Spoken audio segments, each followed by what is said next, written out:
Now that we've learned all these properties about circles, we're going to connect the circle to the xy coordinate plane, just like we have in all the other units. So what I want you to think about is when we have a circle, let's say that the center is at HK, so that's just some coordinates, and there's a point on the circle that we're just going to call x comma y. All right, so x, this could be any point on the circle. So wherever I put that point, that's just going to be some x and some y coordinates. All right, the center is going to stays the same, so that's why we're calling it HK. All right, and then we have the radius, right? The radius goes from the center to any point on the circle.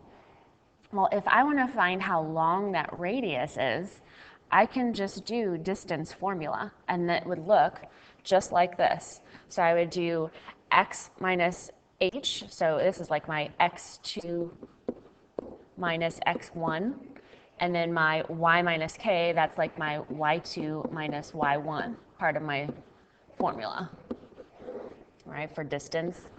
So all I'm doing is saying, okay, instead of just some random distance, I'm calling that the radius r, and instead of doing some specific points, I'm keeping this general so I can make a general equation of a circle. So if I take this distance formula and actually square both sides, then I get the standard equation of a circle. So it's still going to be x minus h squared plus y minus k squared, and that's going to equal r squared. This is also kind of like Pythagorean theorem. All right, if I do a squared plus b squared equals c squared. All right, it's just a and b. We're finding that distance by subtracting the x coordinates and subtracting the y coordinates. So let's do some. We're going to write the standard equation of the circle with center at negative 5, 0. This is like my h and k, and the radius is 4.8. All right, so let's see what is 4.8 squared. I'm going to need that for my equation. So r squared would equal 23.04. And remember, in an equation, we want x and y to still be variables in that. So I'm going to have x minus the h value. So I'm subtracting a negative 5, so I'm going to put plus 5, quantity squared, plus I'm going to have y minus 0, quantity squared, equals 23.04. Now this is totally okay to leave it like that. However, typically mathematicians will do this. We won't put the y minus 0, it's kind of extra.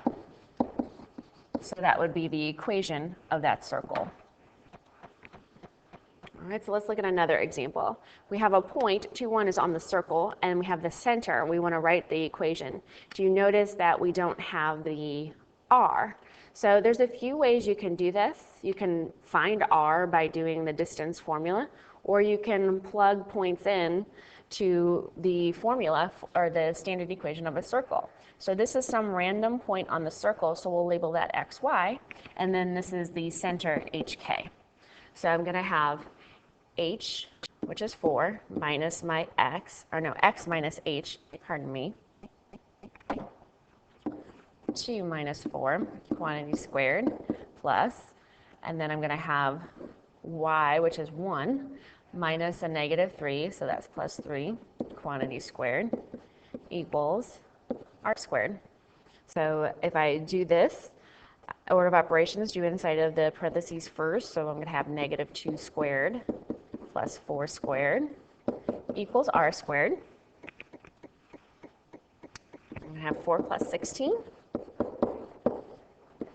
And 20 is equal to r squared. Now, I'm not going to square root and find r, because in my equation I want what r squared is. Okay, so that's what I'm going to have in my equation is the 20. I'm not going to do the square root of 20 and then square it again. So I'm going to write the equation now. Remember, our final equation has to have x and y in it. So I'm going to have x minus 4 now. I'm not going to plug in the 2. And I'm going to have y plus 3. Again, I'm not plugging in that 1. And that's going to be equal to the r squared, which we just found is 20.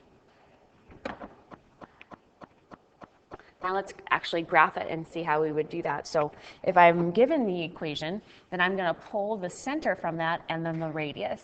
So if I have, this is my h and my k, but remember, it was h and k are subtracted, so we want to do the opposites. So we're doing the opposite to get the h and k. So h is going to be equal to positive 2, k is going to be equal to negative 1. So my center is at positive 2, negative 1, right there. So my center is 2, negative 1. The radius squared is the 16. So if I want to get what r is, I have to take the square root. And I don't have to worry about the negative because I'm talking about positive distance. So my radius is 4. So I'm going to count 4 in all 4 cardinal directions. All right, so we're going north, south, east, and west. So 1, 2, 3, 4. 1, 2, 3, 4. 1, 2, 3, 4. 1, 2, 3, 4. And then do your best to connect those red dots in a circle. Okay, mine doesn't look great, but that's okay. We get the idea. So that's graphing the circle. All right, now in this second one, notice that it's not really in standard form. So let's get it in standard form first. I'm going to add that x squared over to the other side. Now it looks like our standard form, and I can pull that information from it. So my center, notice I don't have anything with the x, so that means the h is 0. And then opposite of the number with the y, so the k is positive 3. And then I have to take the square root of the 9 to get the r. So r is equal to 3. So when I graph this, I'm going to graph 0, positive 3. And then I'm going to count 3 in all 4 directions. 1, 2, 3. 1, 2, 3, 1, 2, 3, 1, 2, 3. And don't forget to actually draw the circle. Okay? So that's writing the equation and graphing it. So now what we need to talk about is whether points are located on, inside, or outside of the circle. So if I have this equation of the circle, I could let's try to graph that real quick.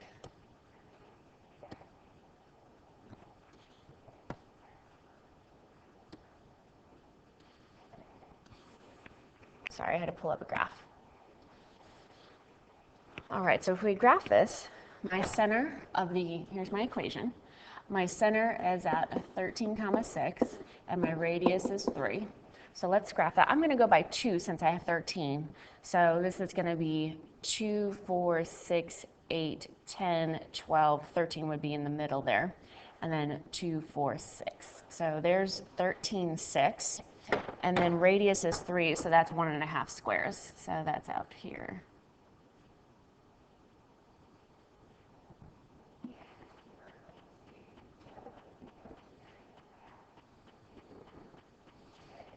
Okay, so if I graph these points, A is at 5, 6, so 2, 4, 5, 4, 6. Here's A. And then B is 14, so 2, 4, 6, 8, 10, 12, 14, and then 8. 2, 4, 6, 8. There's B. A little hard to tell whether that's inside or on. And then C is going to be 29. 1, 2, 4, 6, 8, 10, 12, 14, 16, 18, 20, and then 2, 4, 6, 8, 9. There's C. So A and C are obviously outside. B is a little bit hard to tell from the graph. So what we can do is we can use our equation, that x minus 13, and use the point as an x and a y. So I can plug that in. So I can do 14 minus 13 squared plus 8 minus 6 squared. And C, is that equal to 9, or is that going to be different than 9? So this is going to be 1 squared, 2 squared. So 1 squared is 1, and then 2 squared is 4. So 5 is not equal to 9. So I know it's not on the circle, so it must be inside the circle. Do you notice too that when I plug that in, the left side is smaller than the radius? So it's like I have a smaller radius over here than I do over here. So that would be another indication that it's inside the circle rather than outside. If I did the same thing with A and C, I would get the left-hand side as a lot larger than 9. It's like I have a lot larger radius of a circle to encompass A and C. So here's what we can do for points inside, outside, or on the circle. So we know I have our equation. A point is going to be what with the circle if the r squared is greater than this one. So if the actual radius of the circle is bigger than what we get, then the point is inside. If r squared is smaller than this, so this would be like the points A and C. So when we plug A and C, we get something larger than what our radius of the circle is, then that point would be outside of the circle. If it's equal, then it's exactly on the circle. So now let's talk about the general form for an equation of a circle. It's not always going to be nice and easy in that standard form, unfortunately. So what we have to do is figure out a way to take this general form where there's just a bunch of terms added together equal to 0 and make it something useful so that we can actually graph it and do all these things we've been doing. So that's what we have completing the square for. So completing the square comes from the idea of FOILing. If I have a parentheses squared, and this is like the things we see in our equations, if we think about what that actually means, that means x minus 3 times x minus 3. And when we distribute or FOIL, we get x squared minus 3x minus 3x plus 9. And then we combine our like terms, and we're going to get x squared minus 6x plus 9. So that's what we end up getting. All right, if we were to do the same thing here, this is x plus 4 times x plus 4. So we would get x squared plus 4x plus 4x plus 16. And then when we combine like terms, we get x squared plus 8x plus 16. Notice that since we're doing the same parentheses times itself, these middle terms end up being the exact same thing. So it's almost like we're doubling that middle term. So what I want you to realize is whether it's plus or minus, I'm going to have a squared. I always end up with the first thing in my parentheses squared, and then the last thing in my parentheses always gets squared. I'm not going to put parentheses. Okay, so like here I had 4, and then 4 squared is 16. But in the middle, I'm either, and this one's always positive because when I square it, I'm either going to have a positive or a negative sign, and this one is always going to be 2 times of what I would get with just doing one of those terms, right? So if I do like x times that, or those inner and outer terms, it's going to be 2 times just one of those. So 2 times a times b together. So the x times the 4. All right, so the reason I'm pointing that out to you is because we're going to use this pattern to go backwards. All right, our goal is going to be to try to write something in this format. That way I can switch it to look like this, because this is what I have, and this is what I have in my standard form of my circle, and this is what we see in the general form. So we're going to take something in the general form and make it into standard. All right, and here's how we do. All right, so here's our general form. Notice that you want to have the x squared and the x together, right here, and then the y squared and the y together. All right, if those aren't together, then just rearrange the equation so that they are. The other thing we want to do is, since this is equal to 0, I want to move that 75 over to the other side. So I'm going to subtract that. All right, so also notice that we have the same coefficient in front of the x squared and the y squared. If you don't, then you don't have a circle. Okay, so what we're going to do is divide everything by that coefficient. Okay, so I'm going to, do all that. And if it's a nice equation, these will also be divisible by that lead coefficient. If not, do it anyway. Even if you have a fraction, that's what we want to get. Okay? So once you've divided by that coefficient, then what we're going to do is take the x terms, right? And we want to create some constant to go with that. We want to force that to be that perfect square trinomial, or what we got when we did the binomial squared on the previous slide. All right, so notice that this one, let me go back actually. I'm going to go back to this. If I know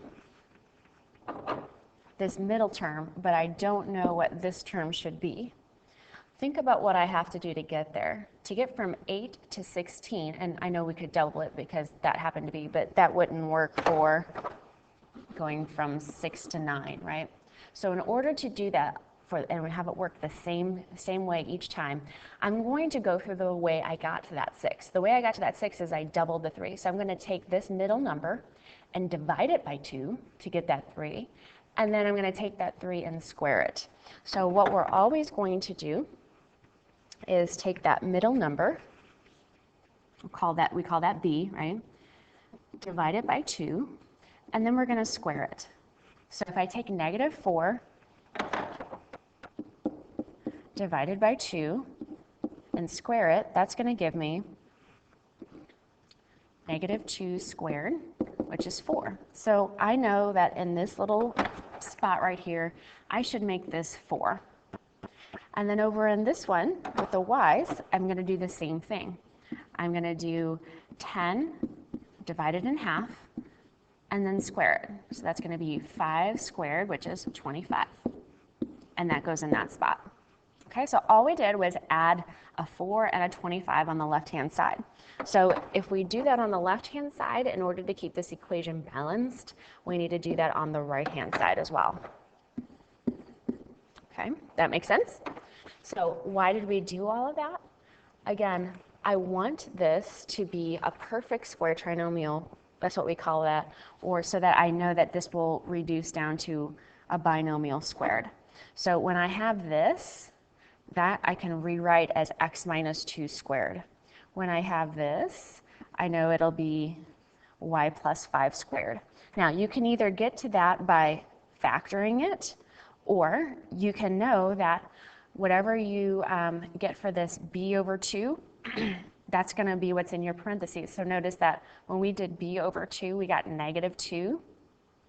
And so I'm going to have x minus 2 in my equation. When we did the 10 divided by 2, we got 5. And so that's what's going to end up here in my parentheses. Okay. Now over on the right-hand side, we are just combining all those terms together, and so we get 4. Okay. So we know that this center, we took some general equation, we made it into a standard form, and so now we know that the circle is centered at 2, -5, and has a radius of 2.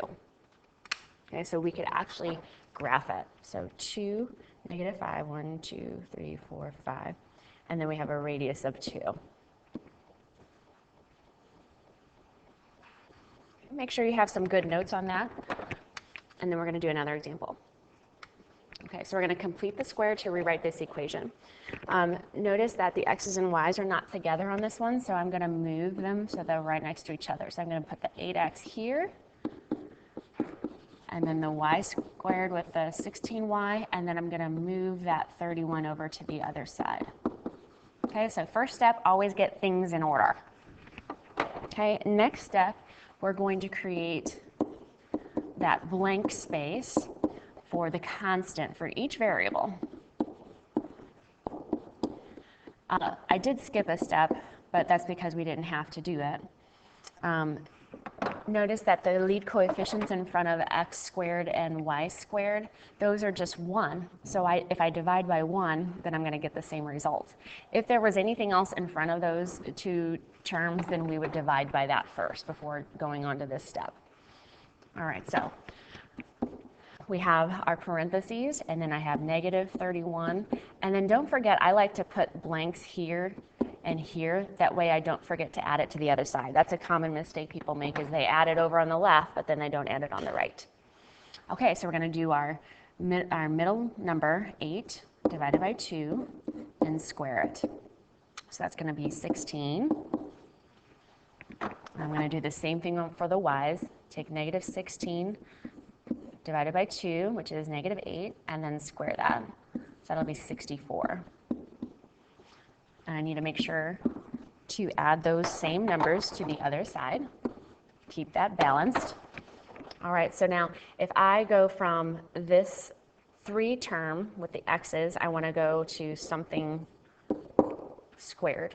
So what did we say where it's going to be in here? It's whatever is inside here before we square it, the b divided by 2. So that would be 4 here.